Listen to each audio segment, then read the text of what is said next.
Está Carlos Cayaguar acá. Bendiciones. Vení, Carlitos. Patria natal. Te está viendo. Ok, listo. Poné cámara ahí, Carlos. Está bien. ¿Cómo está, hermano? Buenas noches. ¿Cómo está, hermano? Bien, bien. Buenas noches. Bien, gracias, bien, tranquilo. Bien.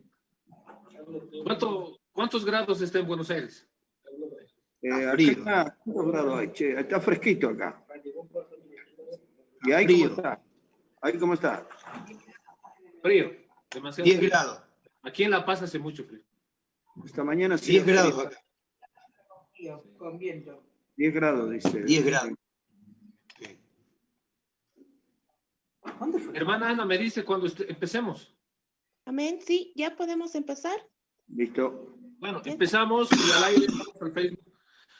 Muy buenas noches, queridos hermanos. La paz del Señor esté con ustedes. Les habla el pastor Nelson Almazán de la Iglesia Jesucristo, Poder y Sabiduría, aquí desde La Paz, Bolivia. También a todas las personas que nos están viendo en Perú. Saludos cordiales a Argentina. Saludos cordiales también a Estados Unidos, México, Uruguay y a todos los países que se han enganchado en este estudio. Bueno, como teníamos un pendiente, bueno, ante todo quiero darles muy buenas noches, todos los hermanos que nos están viendo, pastores también, y ahora vamos a empezar con ese estudio de costumbre, hablando de la organización de la iglesia, lo que es la eclesiología y todo lo que tiene que ver con la iglesia local, que es muy importante en este tiempo abordarlo. Para esto está el pastor Néstor Mercado, vocero oficial con Mis Hijos No Te Metas.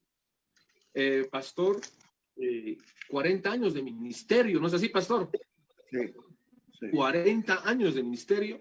Y bueno, ahora vamos a hablar de la palabra del Señor. Y sin más preámbulo, pues, pastor, podemos empezar.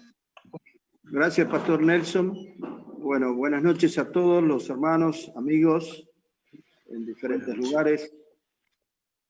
Vamos a seguir la tónica del día de ayer. Yo hablo 15 minutos, el pastor Nelson me interrumpe y si alguno tiene alguna pregunta referido a lo que estoy hablando, no sobre otro tema o sobre algo que no hablé, porque si me preguntan sobre algo que no hablé del tema, es posible que yo lo vaya a abordar después, entonces hay que esperar.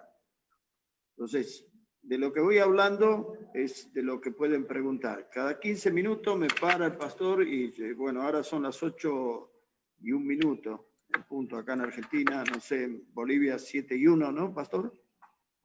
Amén. Así que, bueno, vamos a pedirle al Señor que nos ayude. Oremos.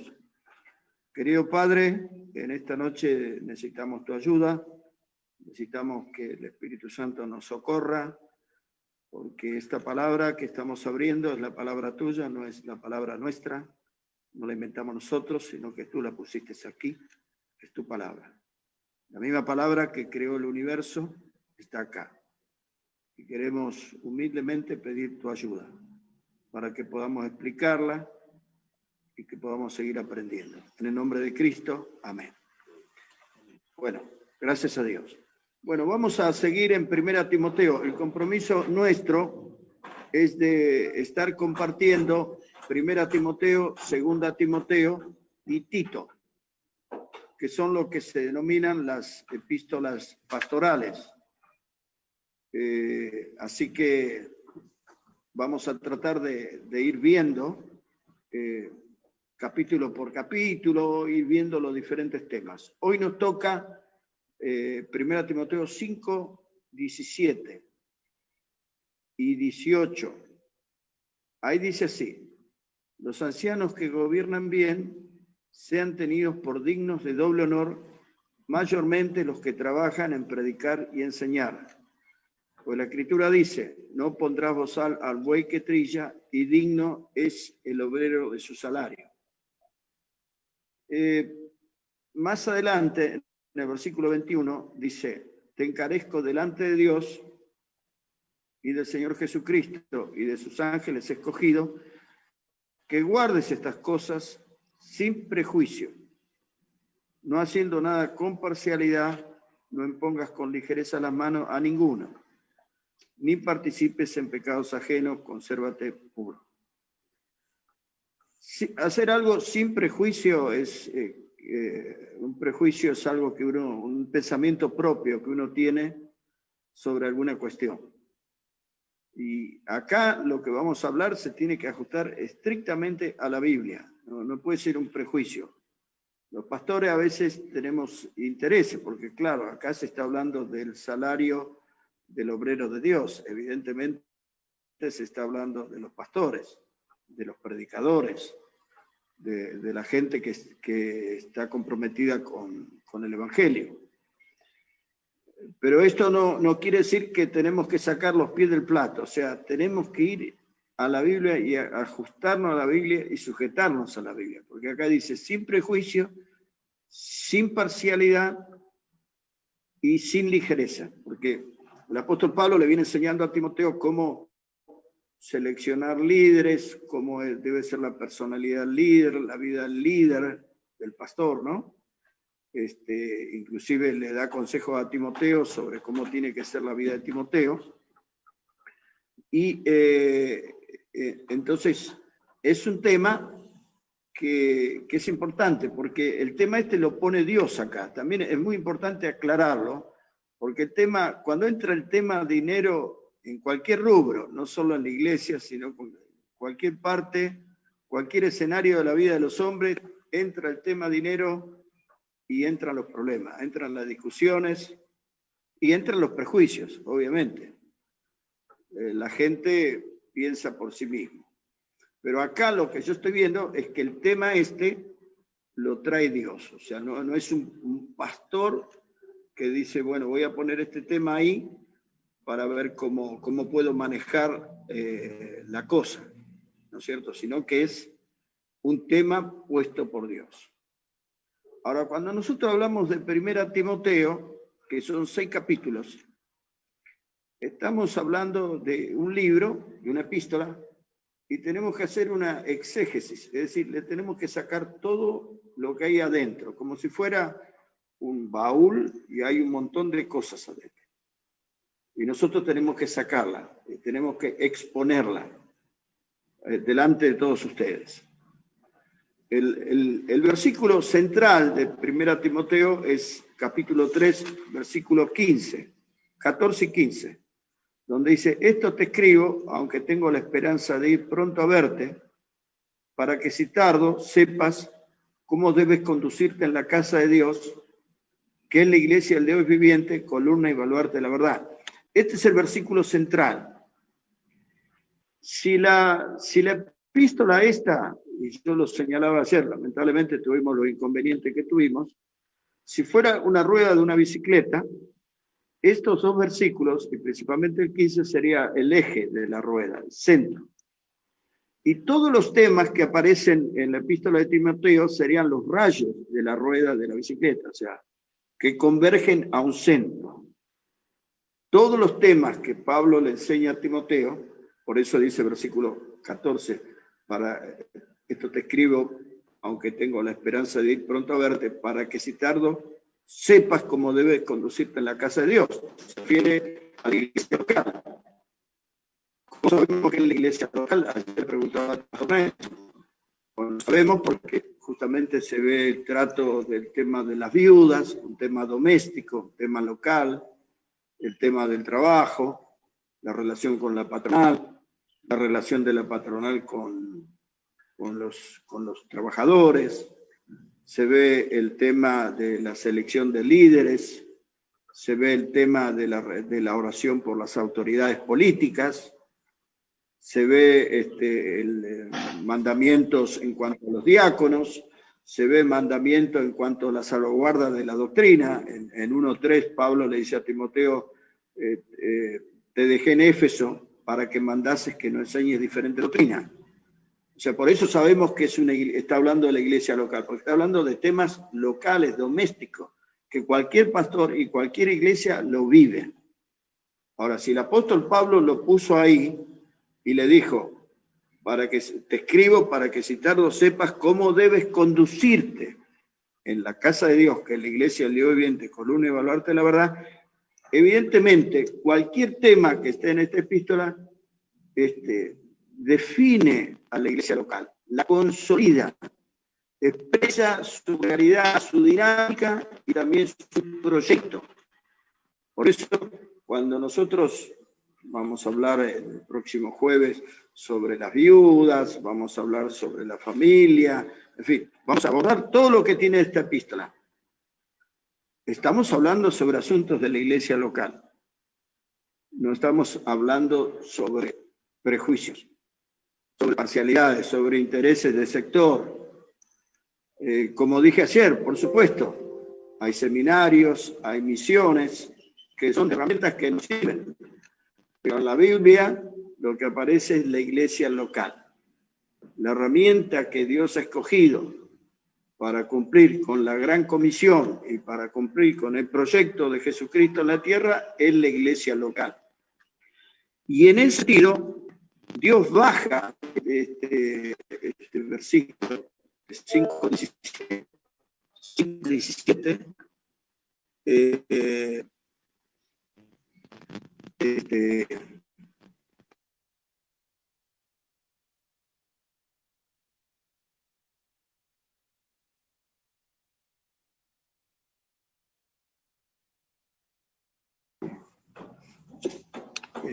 bueno, entonces lo que estamos diciendo es que este tema es un tema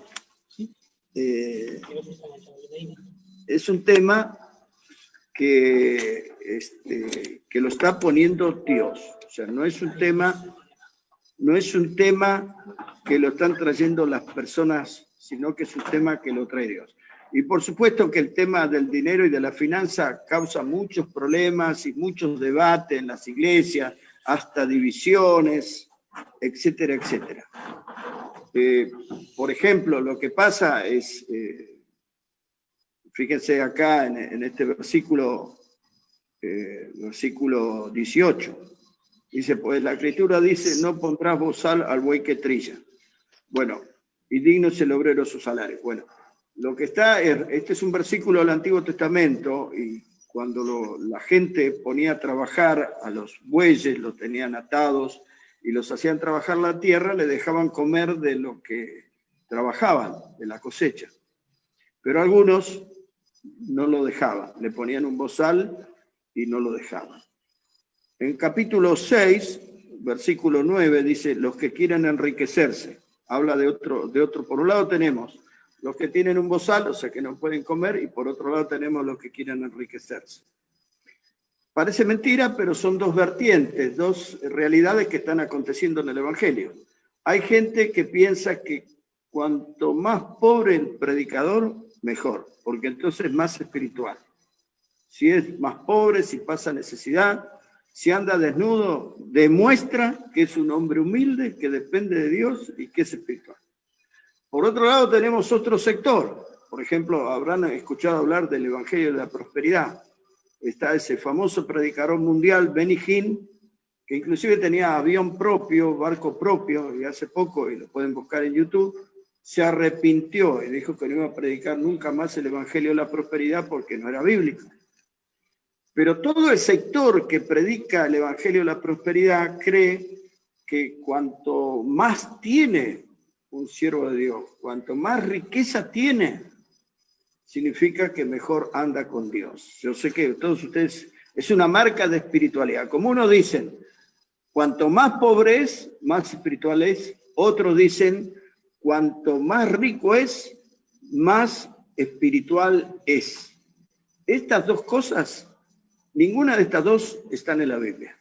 Están, por supuesto, rechazadas por la Biblia. Son cosas de hombres, no son cosas de la Biblia. En la Biblia, Dios nos presenta algunos principios generales, que es muy importante que los veamos, sobre este tema del sostén. Y vamos a empezar viendo en 1 Corintios 9, 1 Corintios 9, que ayer miramos un poquito, lamentablemente fue caótico el día de ayer, dice el apóstol Pablo. Está tocando el tema, fíjese versículo 14. Así también ordenó el Señor a los que anuncian el Evangelio que vivan del Evangelio. Es un principio general, porque ahí no dice ni cuánto tiene que ganar, ni dice nada más. Simplemente dice, el que predica el Evangelio, vive el Evangelio. Es un principio general. Pero en el versículo 13 nos da un poquito más de luz. Porque en el 13 dice, ¿no sabéis que los que trabajan en las cosas sagradas comen del templo y que los que sirven del altar participan? Aquí nos da un poco más de información, porque se remite al Antiguo Testamento, al servicio sacerdotal en el templo, y cómo la nación de Israel tenía separado a un grupo que eran los sacerdotes judíos, y los sostenían metódicamente, sistemáticamente, y estos hombres solamente vivían para el servicio religioso, para sostener todo el servicio del templo. Y el versículo 14 empieza con dos palabras. ¿Cuáles son las dos palabras? Así también. Estas son palabras conectivas, lo cual engancha directamente con el pasaje anterior. Lo que nos quiere decir el apóstol Pablo es que seguimos con esta práctica que tenían los judíos con los sacerdotes en el Antiguo Testamento. Ahora, ¿por qué razón Pablo está explicando todo esto en 1 Corintios 9? Evidentemente, esta era una iglesia que había empezado el apóstol Pablo. ¿Cómo lo sabemos? Porque en Hechos capítulo 18 nace la iglesia de Corinto, y lo vemos a Pablo, allí Aquila y Priscila, después lo vemos a Apolos. Pero también en 1 Corintios 3, Pablo mismo dice, yo planté, Apolos regó, pero crecimiento lo ha dado Dios. Cuando dice yo planté, ¿qué está diciendo? Yo empecé en la iglesia. O sea, el que llegó ahí con el Evangelio fue Pablo. Y seguramente los hermanos lo amarían a Pablo. Estarían muy felices con Pablo. Pero la verdad, no sé cómo, no sé qué pasó, pero la realidad no es así. Fíjense en el versículo 1, dice Pablo, ¿no soy apóstol? Es una pregunta retórica. La respuesta es sí, pero estaba viendo ahí un problema que lo cuestionaban como apóstol. Para que sepan, la segunda epístola a Timoteo de Corintios trata el tema de la vindicación del ministerio de Pablo. O sea, Pablo lo escribe todo para defender su condición apostólica, porque estaban diciendo que no era un apóstol. Y acá en 1 Corintios 9:1 dice, ¿no soy apóstol? La respuesta nuestra es sí, pero la gente ahí decía no. Después dice, no soy libre, no he visto a Jesús el Señor nuestro, que esos son requisitos para el apóstol, haber visto al Señor. ¿No sois vosotros mi obra en el Señor? A todas estas preguntas la respuesta es sí. Y después 2, si para otros no soy apóstol, para vosotros ciertamente lo soy, porque el sello de mi apostolado sois vosotros en el Señor. Punto. Pero ahí viene el asunto. Contra los que me acusan. Contra los que me acusan. Y todo lo que va a escribir varios capítulos de 1 Corintios y varios capítulos de 2 Corintios es una defensa del apóstol Pablo. Dice, contra los que me acusan. Esta es mi defensa. La palabra defensa es apologética. Es el arte de defenderse. Y él va a esgrimir argumentos para reprocharle a los corintios el maltrato que le estaban dando a él y a Bernabé.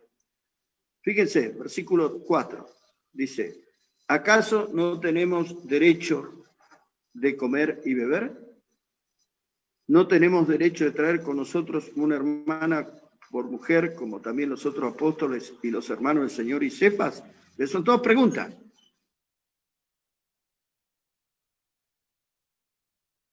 ¿O solo yo y Bernabé no tenemos derecho de trabajar? ¿Quién fue jamás soldado a sus propias expensas? Y sigue. Son preguntas retóricas. A cada una de estas preguntas la respuesta es sí, tenés derecho, Pablo, porque encima la palabra derecho es la palabra griega exousia, que es un derecho legal que le asiste. No es una pretensión de Pablo, es un derecho legal del apóstol, del predicador. Y dice, en versículo 4, ¿acaso no tenemos derecho de comer y beber? Y yo le llamo a esto sustento básico. Cuando habla del 5 de traer una hermana por esposa, le llamo sostén familiar.